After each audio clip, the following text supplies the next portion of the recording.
気を抜くなよ。Alors là, si le personnage de Kamo il meurt comme ça, ce serait un des personnages les plus osef de tout Jujutsu Kaisen.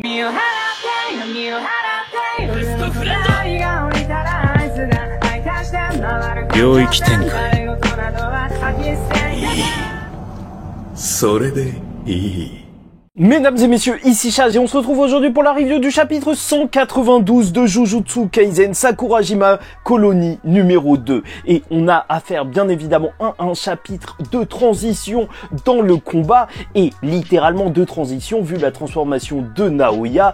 Mais bon, passons tout de suite à l'explication et en plus j'ai des mini-théories qui peuvent s'avérer très marrantes et tu vas voir, tu vas me dire ce que t'en penses puisque le chapitre va s'ouvrir sur justement l'ordre d'exécution qui avait eu lieu lors de la rencontre inter-école de la part de Kyoto où on avait demandé à Kamo d'éliminer Itadori Yuji et donc le principal lui avait rappelé de bien l'éliminer avec de l'énergie maudite puisque bien évidemment les exorcistes sont sujets au retour en esprit vengeur lorsqu'ils meurent, donc vaut mieux passer par cette case-là, être éliminé par un autre exorciste. Voilà, bien sûr, ça nous fait certes un petit rappel pour ceux qui ne suivent pas les reviews, bien sûr, mais en plus c'est vrai que Gege Akutami, il aurait pu juste remettre l'info comme ça. Non, il nous a vraiment remontré ce passage précisément et je me demande, vu qu'on nous rappelle que à ce moment-là, Yuji était censé s'être suicidé, bah si, en fait c'est pas juste pour nous rappeler que Yuji est dans un état bien dépressif et qu'il pourrait le refaire, hein. Sait-on jamais avec Gege Akutami, il est prêt à tout pour son personnage principal. Bref, reprenons le combat puisque Naoya est devant Maki et lui annonce justement que bah voilà, il est lui. Et même si Maki va croire que c'est à cause d'elle, vu qu'elle n'a absolument aucune énergie maudite, donc, et vu qu'elle avait juste tabassé Naoya, au final, peut-être que c'était elle qui l'avait tué comme ça. Et je vous rappelle que c'est pour ça qu'elle utilise des armes avec de l'énergie maudite. Sauf que Naoya lui annonce que c'est sa mère qui l'a tué, la mère de Maki. Déjà, je trouve ça intéressant parce que ça montre une certaine preuve d'humanité par rapport à Maki, parce qu'on vient de dire que c'est un monstre, et au final, elle est en train de trembler en pensant à ça, parce qu'au final, sûrement que sa mère est morte à ce moment précis, et elle l'a compris. Mais en plus, c'est là que ça devient très drôle, c'est qu'il y a eu un débat qui est sorti, et une théorie comme quoi, possiblement, la mère de Maki aurait pu tout manigancer. Parce que, en fait, on connaît pas réellement les sentiments de la mère de Maki envers Maki. Ok, avant de mourir, elle avait dit qu'elle était heureuse de lui avoir donné la vie, ainsi que sa sœur, mais avant ça, elle disait des trucs en mode tu peux pas arrêter de me faire honte et tu connais dans ce grand monde un petit peu fermé et très petit en fait des clans d'exorcistes, bah au final c'était un petit peu une humiliation Maki. Donc est-ce qu'elle aurait voulu justement venger le clan en tuant Naoya, puisque elle doit sûrement être au courant de toutes les règles pour ne pas créer d'esprit vengeur parce qu'elle est dans le clan Zenin. Donc lorsqu'elle l'a tué avec un simple couteau de cuisine, est-ce qu'elle voulait simplement lancer une créature face à Maki pour se venger? Voilà, c'est la théorie. Après, je vais pas vous mentir, j'y crois pas forcément, mais c'est vrai que ce sera intéressant de voir comment Maki réagirait à une telle nouvelle.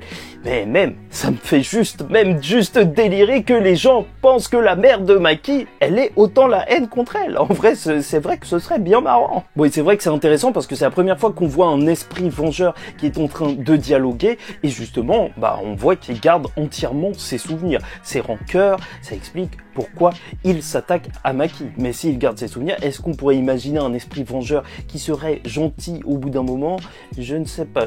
En tout cas, pour Naoya, je pense que c'est vraiment mal parti. Et c'est vrai que même lors du chapitre, on verra que Naoya découvre que les fléaux peuvent ressentir de la douleur. Et c'est vrai que c'est intéressant en soi. C'est réellement intéressant. Ça veut dire que tu peux torturer un fléau. Fais de ça ce que t'en veux. Mais surtout, ce qui m'a fumé, c'est qu'il est complètement zinzin. Il va commencer à parler tout seul au bout d'un moment et dire « Oui, et tout, oh, je suis désolé, les fléaux, vous avez dû souffrir. Non, PTDR, c'était une blague. » Le mec, il est fou. Enfin, il est juste encore plus fou. Dans tous les cas, c'est Noritoshi Kamo qui va tirer une flèche pour déconcentrer Naoya et après, ça va partir en coups dans tous les sens. Tu connais, extrêmement dynamique, nerveux, avec Jujutsu Kaisen, jusqu'à couper, découper en deux Naoya, sauf qu'il va s'enfermer dans une sorte de cocon. Et on apprendra donc que c'était une matrice, qu'il n'était pas sous sa forme finale et ils vont directement paniquer. Tu sens que c'est ultra dangereux et c'est là que Gege Akutami est fort parce qu'il te fait monter la pression. Tu vas voir que Kamo il va tout donner. Il va utiliser la technique de 100% pour éclater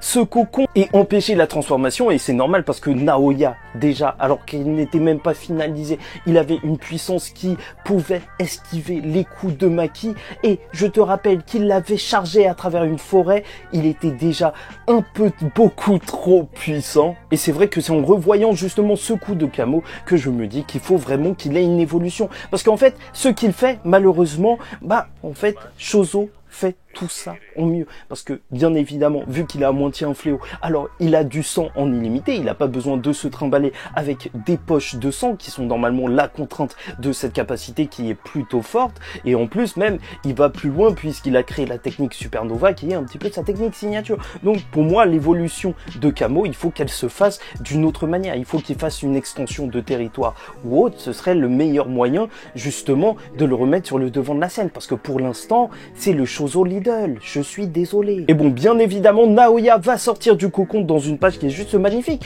Pourquoi? Parce que justement, quand tu suis tout le rythme du chapitre, juste avant, il se battait de manière haletante, et puis t'as cette page qui calme tout. Une page sans texte où tu vois vraiment jusque là, ils sont extrêmement mal avec Maki qui va paniquer et notre cher Kamo qui va se prendre un coup. Et oui, je ne ferai pas de commentaires sur son design. Oui, on dirait un holo. Oui, on dirait Deoxys dans Pokémon. Oui, on dirait peut-être un cocon fort. Et on termine donc ce chapitre sur ça. Maki seul avec ce fléau. Et on verra ce que ça va donner. Je suis sûr que, en vrai, Kamo n'est pas mort comme ça. Enfin, ce serait extrêmement drôle. Mais je pense qu'il pourrait au moins faire quelque chose avant de mourir. Et là où ça peut devenir intéressant, c'est que dans un certain sens, c'est vrai que cette forme a beau être flippante, ça fait penser à Evangelion aussi, enfin ça fait penser à plein de trucs, alors je me dis que possiblement il pourrait avoir une étape au-dessus. Même si précédemment on avait vu par exemple Dagon qui se transformait qu'une seule fois, ou d'autres matrices qui se transformaient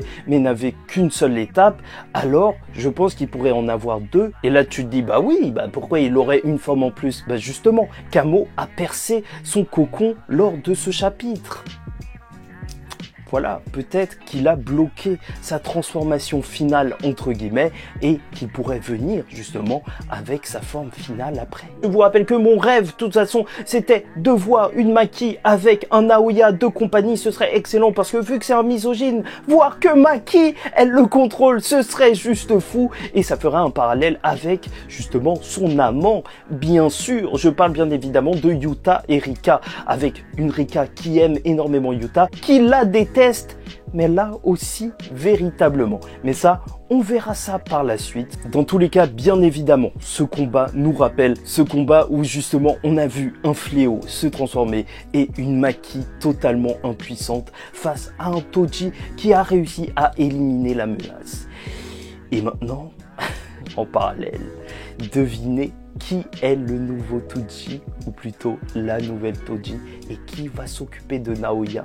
Bon bref, j'espère que vous avez apprécié cette review. En tout cas pour moi c'était un plaisir de vous la faire un peu plus courte que d'habitude, mais en même temps ce chapitre était plein d'action et pas énormément de choses à commenter. C'était dans la continuité de ce qu'on avait auparavant, mais voilà, petite théorie sur la mère de Maki, sur une future transformation, donc n'hésitez pas à me parler de ça en commentaire si vous trouvez que c'est absolument n'importe quoi ou pas. Likez ou dislikez si ça ne vous a pas plu et abonnez-vous si vous n'êtes pas abonné. Chaque semaine on parle de Jujutsu Kaisen, cette commu est petite, mais je le répète, cette commu est forte. Donc voilà, en attendant la suite, je vous dis ciao tout le monde, faites très attention à vous et surtout paix sur vous.